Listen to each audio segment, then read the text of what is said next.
À l'occasion des fêtes de fin d'année, les coulisses de la gastronomie vous emmènent en Champagne. En Champagne pour parler de champagne bien entendu, mais également d'une excellente recette avec le chef Dominique Giraudot.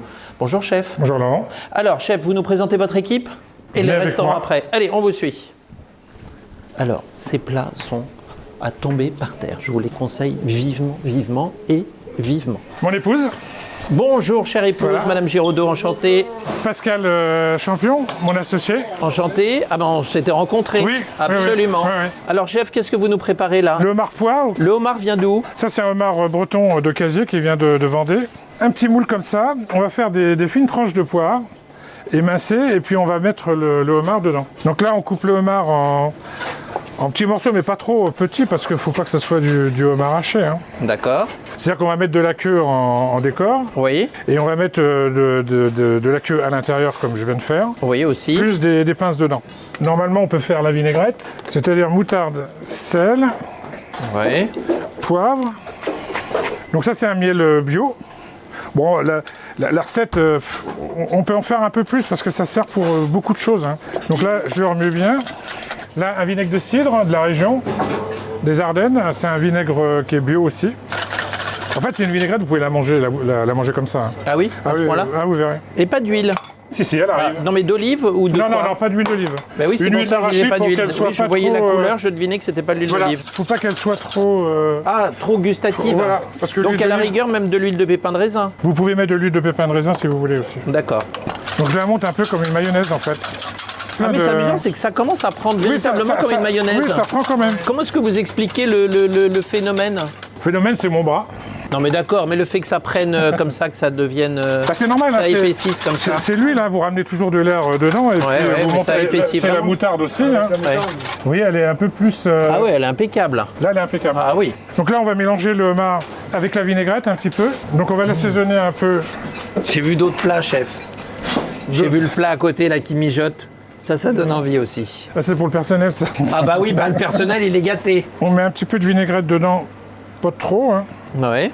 Juste pour le lier un peu comme ça. Pendant qu'ils sont en train de préparer, moi ce que je voudrais, c'est qu'on aille faire juste un petit tour pour aller voir ce que mange le personnel. Si vous aviez les odeurs, c'est remarquable. Et après, vous allez les mettre directement dans l'assiette. Ah, c'est amusant ça. Et ça prend bien. Hein. Là, je la mets au milieu de l'assiette, comme ça. On va couper maintenant des petits morceaux de homard. Et alors, dans la décoration de l'assiette, je vois des touches de couleur. Alors, est-ce que du coup, c'est la sauce? Ça, c'est la sauce. C'est la sauce que vous avez remis ici. C'est la sauce avec un petit peu de jus de... On a mixé un peu de mangue. On l'a mélangé avec pour donner de couleur. Ouais. Pareil pour le verre, c'est des herbes vertes qu'on a mixées et après qu'on a mélangé dedans. Mangue et homard, ça va très bien, hein, ouais. Même avec la poire. Je mets un peu de sauce comme ça. C'est super joli déjà. Ce qui est très joli en plus, c'est que sur l'assiette noire, on a les contrastes des couleurs, c'est vraiment beau. Voilà. Et le homard est vraiment beau. C'est notre ami qui a fait le décor, hein, attention. Hein. Et donc ça, c'était une recette qui existait déjà quand vous êtes arrivé? Ah oui, oui. Ouais, et que vous avez relooké alors? Oui, enfin, le relooké, il ne faut pas exagérer non plus. On met tous notre main à la pâte. Hein. Non, ça, c'est une recette qui a 35 ans. Hein. 35 ans, ah oui. J'ai fait ça au chardonnay. Hein, c'est impressionnant ça. Donc voilà. Mais elle reste toujours au goût du jour en fait. Et oui, mais c'est un plat signature. Voilà. Et ben voilà la recette. Homard poire, vinaigrette aigre douce. Voilà. Bon, c'était vite, hein. C'est superbe, impressionnant quand même. C'est des recettes simples, efficaces. Quand on le regarde, on restera insensible après. Ouais. Et quand on le mange, après, il ne faut pas rester non plus insensible. Ah ben ça, a priori, ça devrait pas. Je vous le ferai goûter tout à l'heure. Avec un grand plaisir. Ce décor, il fonctionne super bien, c'est le soir. Ah, le soir, ça crée une ambiance qui est délicieuse. Oui, c'est vraiment exceptionnel. Je trouve que c'est apaisant. Alors, chef, votre parcours? J'ai fait l'école hôtelière de Paris, Jean Drouin. Après, je suis allé à l'hôtel de la Poste à Avallon. À l'époque, il y avait 2 étoiles au Michelin. J'étais avec Monsieur Duparc, donc c'est un super chef. Ouais. Ensuite, je suis allé à la Napoule chez Houtier à l'Oasis. Pendant 2 ans. Ouais. Il y avait 3 étoiles aussi à ce moment-là. C'est pas mal. Puis ensuite, je suis allé au Chiberta. Ah bah oui, pas mal. Ah oui, très sympa. D'accord. Et puis après, j'ai travaillé 7 ans avec Gérard Boyer. Donc on a eu une étoile Michelin aussitôt derrière, 6 mois après. Et quand je suis arrivé ici, il fallait que je regagne quand même l'étoile. Bah oui, forcément. Ce qui m'a beaucoup touché, c'est que vous ayez dit chacun doit savoir faire pratiquement tout doit être capable de toucher à tout. On essaye de faire des cuisiniers. Cuisinier, il n'a pas besoin de recette, c'est en lui. Dans notre maison, au bout de 3 ans, il peut aller partout après, parce qu'il touche tout. On fait 400 ou 400 recettes par an ici. On touche tous les produits, donc on essaie de leur montrer quand même pas mal de choses. Alors, les plats signatures du chef Dominique Giraudot? Alors bon, entre autres, le homard poire et le homard melon, qu'on fait ça depuis... plus de 30 ans maintenant. Je fais une terrine d'huître en gelée au caviar, des tourtes de Saint-Jacomard, des chaufroids de foie gras aux truffes, enfin plein de choses comme ça. Ou la truffe surprise que je faisais, c'est du foie gras qui est boulé et en forme de truffe. Et elles sont entourées complètement de truffes. Et après, on met une gelée dessus avec une feuille d'or dessus. On a vraiment la... c'est magnifique, ça doit Faudra revenir. Pour terminer, au niveau sucré. On fait le pamplemousse caramélisé glace au miel. D'accord. Toujours votre petit producteur de miel. Ouais. J'ai un chocolat chaud coulant, c'est un plat signature parce qu'on l'a créé avant que quand les chocolats sortent coulants en fait. On s'inspire par exemple du pâté en croûte La Belle Aurore où là on met 15 viandes dedans. Et c'est des pâtés en croûte qui sont très...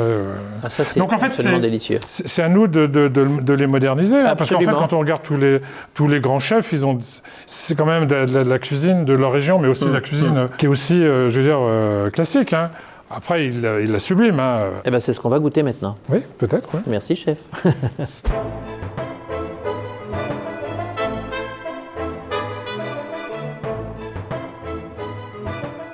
Pour cette émission spéciale avant Noël, je voudrais évidemment vous parler champagne et vous parler gastronomie. Et pour cela, nous allons commencer par visiter une de mes propriétés coup de cœur sur la Champagne, qui est évidemment celle de la famille Tétinger. Et pour cela, nous avons le plaisir et l'honneur d'être reçus par Pierre-Emmanuel Tétinger dans sa jolie propriété de famille qui s'appelle la Marqueterie. Et pourquoi est-ce que je vous ai emmené à Pierry? Il y a une raison particulière. Pierry, c'est un petit village de Champagne qui touche Épernay. Tout le monde connaît Épernay, Reims, Épernay, les deux grandes, on va dire, villes de la Champagne. Pierry touche Épernay et à Pierry, il y a 3 châteaux. Il y a 3 jolies petites propriétés comme ça. On disait autrefois, le peuple à Reims, la magistrature à Épernay et la cour à Pierry.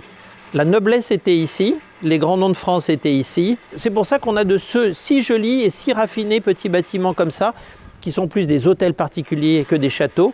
Et celui-ci donc s'appelle la Marqueterie, très joli nom, et appartient à la famille Tétinger depuis l'après-guerre. Donc avant de vous faire rencontrer Pierre-Emmanuel Tétinger et de visiter les caves Tétinger, je voulais vous faire admirer le paysage qui est absolument grandiose, magnifique. Regardez ce point de vue que l'on a depuis la Marqueterie, cette propriété de Pierre-Emmanuel Tétinger qui est absolument exceptionnelle. Et donc nous sommes sur les hauteurs de Pierry, c'est la seule propriété qui est vraiment sur les hauteurs de Pierry et qui a un charme extraordinaire. En vérité, mais Pierre-Emmanuel le racontera mieux que moi, son arrière-grand-père est venu ici pendant la guerre, a eu un coup de cœur véritable, il y avait l'état-major qui était ici, un coup de cœur véritable pour ce lieu et s'était promis d'y revenir après la guerre, ce qu'il a fait. Pierre-Emmanuel, bonjour, merci de nous recevoir.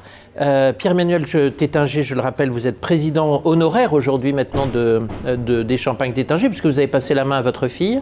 Absolument, c'est ma fille qui préside la maison de champagne familiale, entourée de mon fils Clovis, qui est directeur général en charge du commerce et du marketing, et d'un très brillant ingénieur, Damien Le Sieur, en charge des finances et de la production.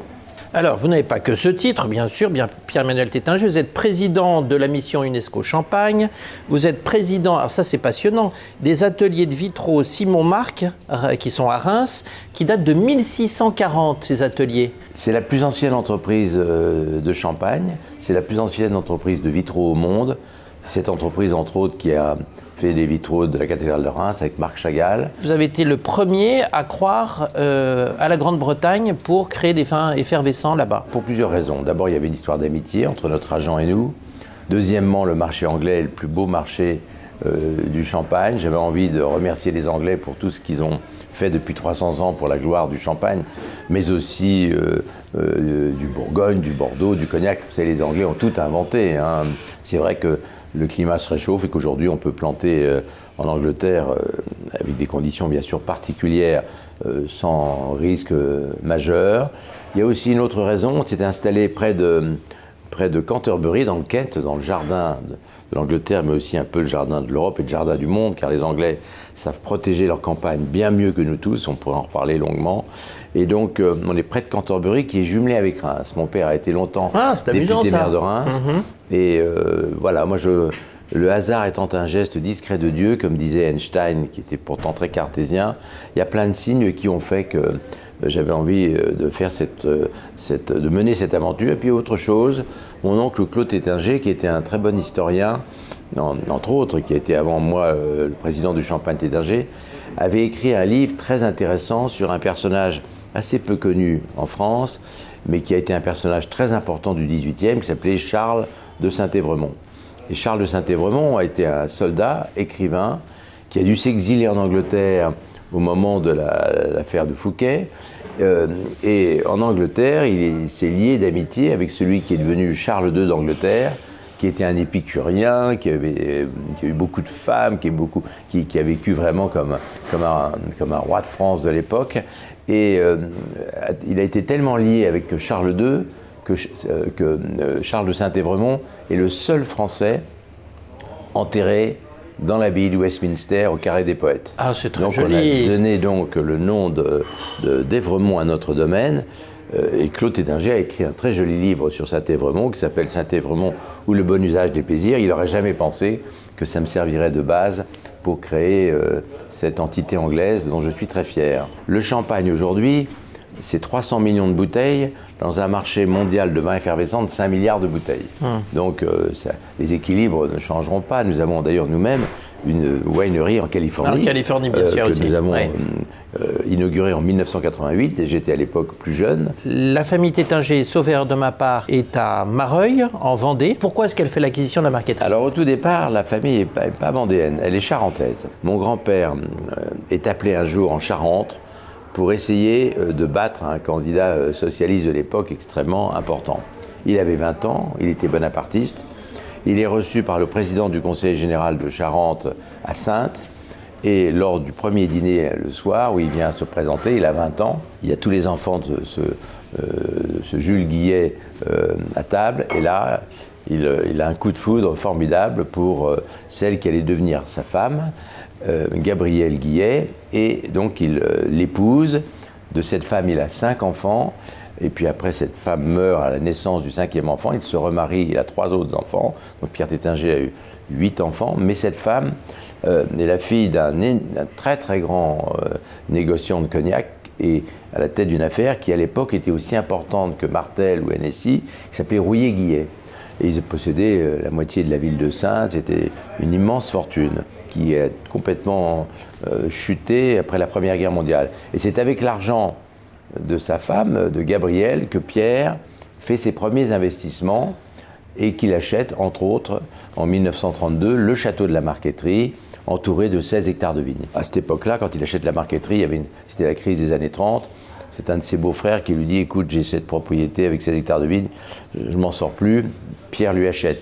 Il l'a mis dans un coin de son patrimoine, mais lui faisait de la politique.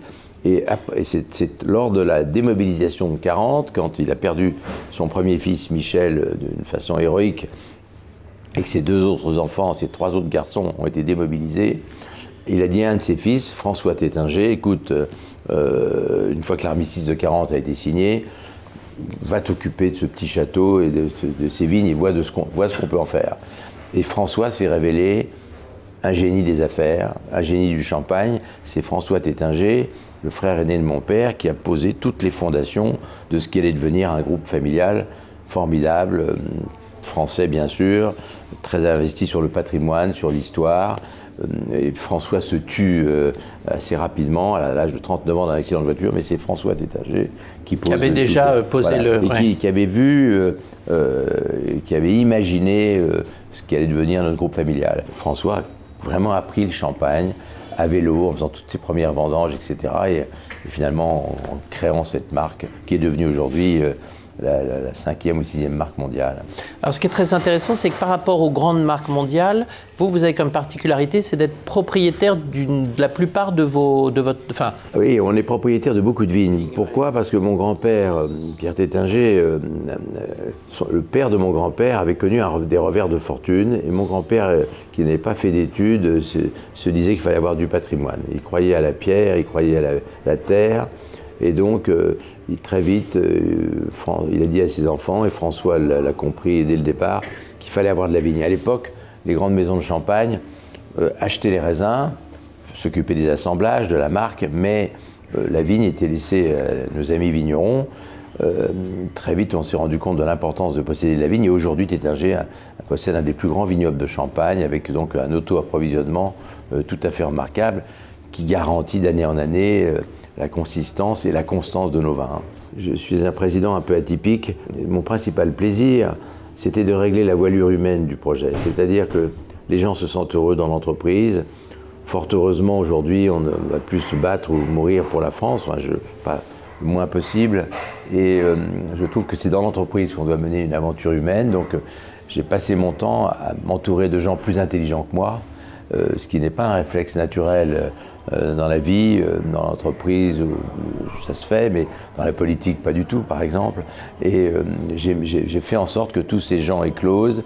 Et surtout, j'ai voulu, quand j'ai pris la présidence, il y a 16 ans, j'ai voulu tout de suite me dire que je prendrais ma retraite à 65 ans et peut-être ne pas reproduire l'erreur que mes aînés glorieux dans la famille ont fait de rester trop longtemps, et ils ont vendu un groupe, probablement aussi, parce que quand on est trop vieux, on voit moins clair, on ne fait plus confiance à l'avenir, on ne fait plus confiance à ses enfants, ses petits-enfants. Je ne voulais pas reproduire ce même type d'erreur. Et puis maintenant, je peux m'occuper d'autres choses passionnantes. Merci beaucoup Pierre-Emmanuel Tétinger, et à très bientôt, nous espérons.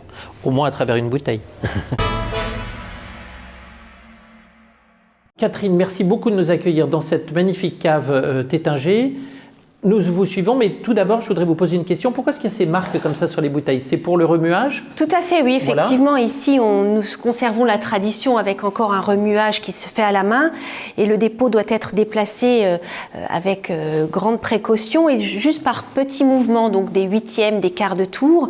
Et le remueur, donc cette personne qui tourne les bouteilles, a besoin de se repérer pour savoir où se trouve le dépôt et dans quelle direction il doit tourner la bouteille. Nous sommes dans la cave historique de la maison Tétinger qui ne contient que des bouteilles et Magnum d'ailleurs, ce format que nous avons là, de la cuvée spéciale Comte de Champagne. Nous sommes sous les caves de l'abbaye Saint-Nicaise. Nous sommes dans des galeries qui datent principalement du XIIIe siècle.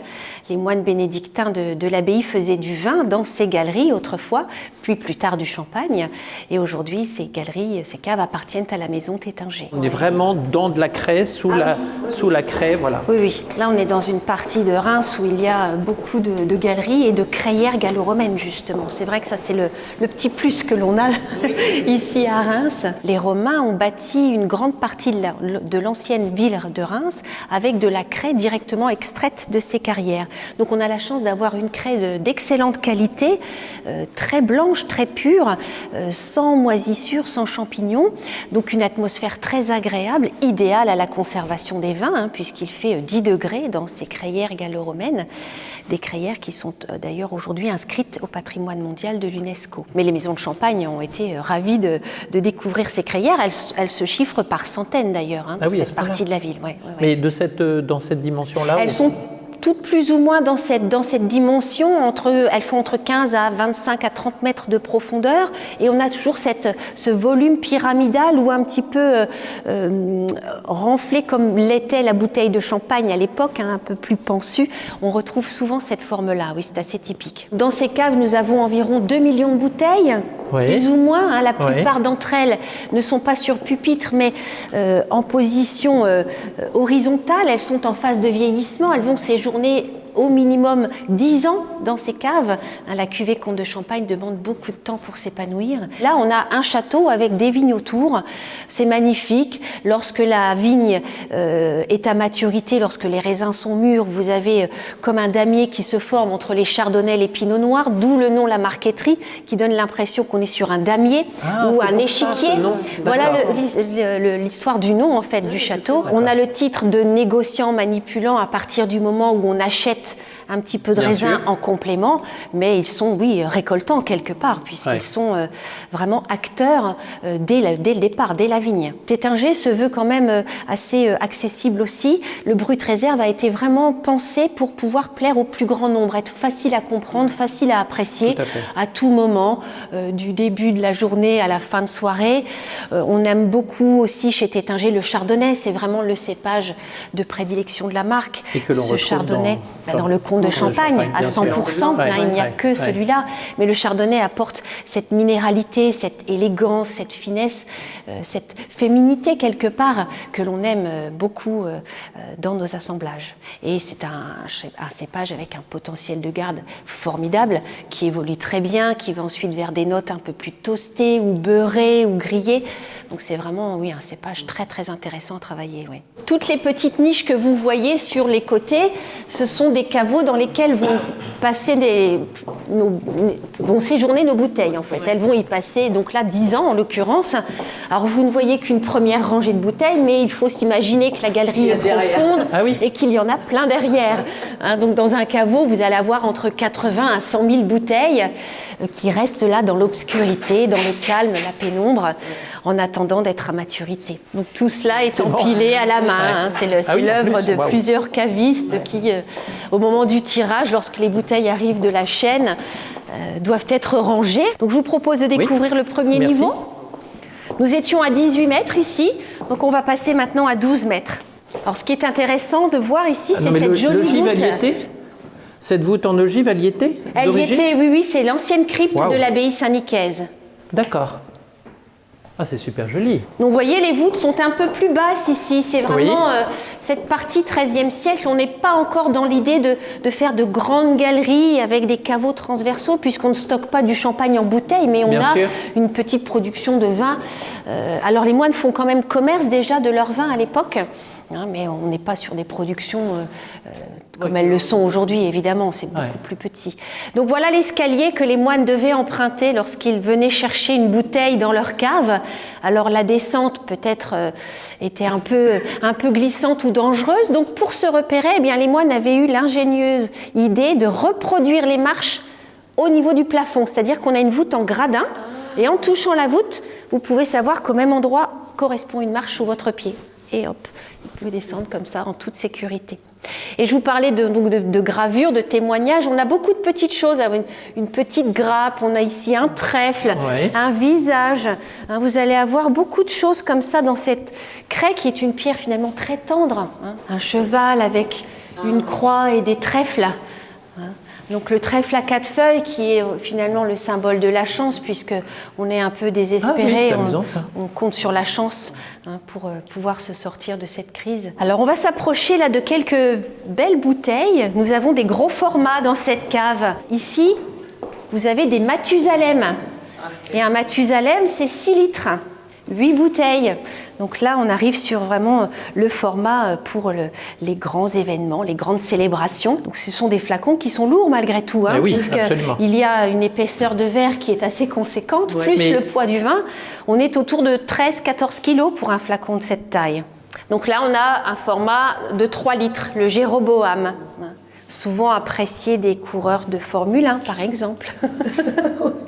Et puis là, un beau témoignage de la guerre. Donc, on parlait tout à l'heure des graffitis. Alors, celui-là est très clair, hein, avec ce cœur, le RF de la République française, avec donc 1914, Ah, guerre. Hein. Donc, celui-là, c'est vraiment le plus, Oui, le plus parlant. le plus parlant. Alors, on a ici sur le vitrail voilà. le tsar Pierre Ier. Il est venu ici en Champagne en 1717, il est venu en voyage officiel en France et puis il a fait une petite escale à Reims pour venir avant tout voir l'église Saint-Nicaise. Cette église gothique était magnifique et avait une particularité qui était connue. Elle avait un de ses piliers principaux qui se disait branlant, c'est-à-dire qu'il vibrait de façon inexpliquée. Et toucher ce pilier portait bonheur. Donc le tsar a été curieux, a voulu évidemment toucher à ce pilier et puis ne pouvait pas partir de la région et de cette église sans goûter à ce fameux vin de Champagne. Donc il est descendu dans les caves et a pu découvrir ses premières bouteilles de vin effervescent. En 1717, on est sur les débuts de l'effervescence. Donc c'est une curiosité encore à l'époque. Et là, ce qui habille les marches, ce sont des culs de bouteilles? Oui, voilà. Donc dès l'arrivée dans les caves, on est tout de suite dans l'atmosphère, vous voyez. Donc là, vous avez tous nos agents export. Sur les plaques de bois sont notés les noms des distributeurs. Merci infiniment. Je vous en prie, c'est avec grand plaisir. Alors, maintenant, je vous emmène dans le vignoble berceau du champagne. Nous sommes ici à Pierry. Pierry, eh bien, figurez-vous que c'est là où est inventé le champagne. Nous avons des vignes d'exception, puisqu'ici, nous avons la petite propriété, la marqueterie de la famille de Pierre-Emmanuel Tétinger. Et ici, nous sommes dans les vignobles de Monsieur Mandois, champagne Henri Mandois, qui est un champagne depuis 1735, qui est resté dans la même famille. Et nous allons rencontrer Monsieur Mandois qui travaille en biodynamie, qui fait des produits de terroir d'exception. Claude Mandois, qui est une vieille famille, Pierritière. Les Pierritiers, c'est pas les Pierrotins, c'est les Pierritiers. Non, Pierritier, depuis. Alors nous, on est installé à Pierry en 1905 et on est viticulteur depuis 1735. Avant, on était à Épernay. On a fait un grand chemin, on a fait 1 kilomètre pour venir d'Épernay à Pierry. Oui. À pied quand même, oui. Je sais pas, ou à cheval. Et alors, ce que moi j'apprécie beaucoup, c'est que vous êtes récoltant-manipulateur. Ce sont vos vignes. Oui. Et vous avez quand même un grand domaine. Oui, on dispose actuellement d'un domaine de 37 hectares. Que vous travaillez d'ailleurs en biodynamie? Oui, il y en a 32 hectares qui sont en biodynamie parce qu'on en a 3-4 hectares qui sont assez loin d'ici, à 150 km, et dont je ne peux pas maîtriser l'application des traitements. Mais déjà 32 hectares répartis sur 8 villages différents, c'est déjà quelque chose. Pour l'écoulement, le ruissellement de l'eau, c'est remarquable. On a la chance à Pierry d'avoir une multitude de vignerons, donc beaucoup de petites parcelles. Ce qui fait qu'à chaque parcelle, ça fait un arrêt d'eau. Ça veut dire que quand on a l'orage, ça limite quand même tout ce qui est ravinement. Ici, on dispose d'un clos qui fait 1,5 hectare, qui est planté en pinot meunier, qui est le cépage originel de Pierry, et avec lequel on fait une cuvée uniquement de cette parcelle. 50 à 60% l'exportation et 40% en France, avec plutôt une clientèle particulière ou des marchands de vin qui sont situés plutôt en province. On va découvrir votre cave? D'accord. Eh bien alors. Toutes les caves où on va, ça appartenait aussi certainement au château à l'époque. D'accord. Donc on a les caves qui vont quasiment sous l'église. Vous allez être surpris parce que dans la visite, il y a plusieurs styles. Il y a donc le style qui date du XVIIIe siècle, et puis ensuite le style de mon grand-père, le style de mon père. C'est amusant, c'est ça qui est intéressant. Chaque personne a construit son... a ajouté sa propre patte. Regardez les belles caves que c'est. C'est magnifique. C'est de la craie un peu tufeuse. Ils étaient obligés de voûter. Donc tout est voûté en pierre meulière. C'est super beau. Oh, je ne m'attendais pas à une aussi belle cave. Ici, ça, c'est des tonneaux où je garde le vin pour faire des vieux vins et qui vont me servir à me faire la liqueur d'expédition. Et alors, du coup, c'est vous qui élaborez vous-même? Oui. Bravo. Quand je vous dis que j'aime plutôt les vins plutôt aériens, ou alors j'aime par exemple le très peu dosé. Je trouve que ça va très bien avec la gastronomie. Oui, absolument. Les vins qui sont un petit peu salins, je trouve que ça fait exploser les plats. C'est formidable. Il faut que ce soit bien fait parce qu'il faut que le vin ait une certaine structure. Pour ne pas avoir de dosage, il faut que le vin ait lui-même une structure. Alors là, vous voyez, ça c'est une partie des bouteilles spéciales qui sont remuées à la main. Oh là là là là. Et puis, mais quand même la grosse partie maintenant est remuée sur des appareils automatiques. Oui, non, évidemment. Enfin bon, c'est agréable de voir encore... Ah, je vous dis, c'est magnifique. Et là, on a la vinothèque. Donc on a des vins qui remontent depuis 1953. Ah, c'est génial. 1900... Les petites chopines de 1953. Excellent.